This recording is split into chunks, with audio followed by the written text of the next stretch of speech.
The Bengals suffered another injury in the trenches this week, but this time, they have a first-round pick to fill those shoes. What does rookie right tackle Amarius Mims bring to the table ahead of his first career start against the Carolina Panthers? Let's dive into that together.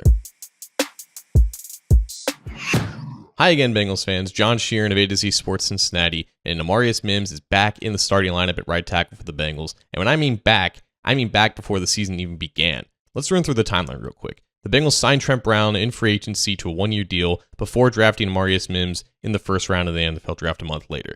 Brown is a longtime veteran, but has dealt with major durability concerns throughout the course of his 10-year career. A capable short-term backup and a long-term replacement was needed, and that became Mims, who also left college following a rough year of injuries, though.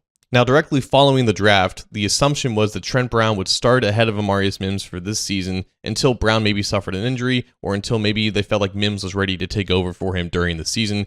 Mims had not played a lot in college, needed some seasoning, needed some development, and what better situation could you ask than just learning behind a player who was built very similar to him in Trent Brown. But as it happened, Trent Brown didn't participate in voluntary minicamp and OTAs, and Amarius Mims got all those valuable reps with the starting offensive line. And when the start of training camp came around, Trent Brown was on the non-football injury list with a back injury, and Mims was still getting reps with the starters at right tackle leading up to the preseason. In fact, the only reason why Mims was not starting week 1 in the first place is because he suffered a strained pectoral injury in the preseason opener. And when that happened, Trent Brown was healthy enough to return and retake that starting job that everyone kind of assumed was going to be his when he was signed in the first place. But sure enough, 2.5 weeks later, Trent Brown suffers a torn patellar tendon in week 3 against the Washington Commanders, and this was the first game that Mims was healthy enough to play for the Bengals. It was his first actual time appearing in an NFL game, and he was thrusted into the starting lineup, and that's where he will remain as Trent Brown is now out for the year. So what are the Bengals gaining in a player like Mims that they didn't already have in Brown? Well, for starters, a much-needed boost in athleticism. Mims is such a natural pass protector. He gets out of his stance so quickly. Speed rushers find it very hard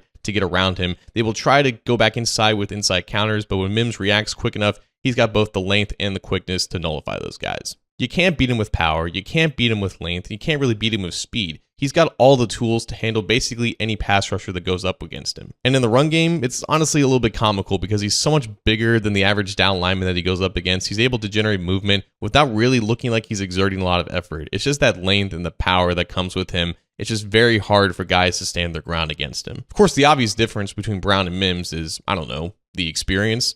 Brown has played over 100 games in the NFL. Just in the regular season alone, he's won a Super Bowl ring. That veteran leadership and experience is why he was brought in the first place. Mims, on the other hand, played about 800 snaps in college and is now making his first career start. He does not have a ton of on-field playing experience outside of just practicing against elite athletes at Georgia. Teams are going to try to take advantage of that. They're going to send twists and stunts at him. They're going to send delayed blitzers at him. They're going to ask their guys to use inside counters to take advantage of potentially a lack of experience and reaction time that he has with that. You cannot out-physical Amarius Mims. You cannot beat him with speed. You can only beat him with things that he hasn't seen before, and there's plenty for him to see, for sure. But when it all does click for Mims, and that may not be this week against the Panthers in his first start, but when it does, the Bengals will have a much better offensive line, and it's already at a pretty good spot at this point. There's just more that you can do when your athleticism up front increases. You can run more wide zone and stretch plays to the outside. You can have more trust that your guys are going to get to the second level and take out your linebackers. The upside in pass protection is why Mims was brought in the first place. The Bengals have had trouble against the great pass rushers of the AFC North, like TJ Watt,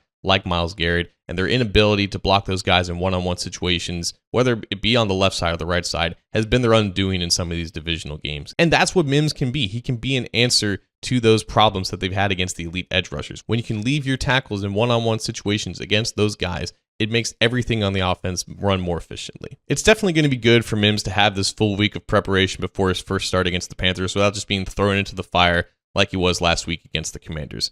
How the rest of the team does, at this point, I have no idea, but I do have confidence that their new right tackle is going to be just fine.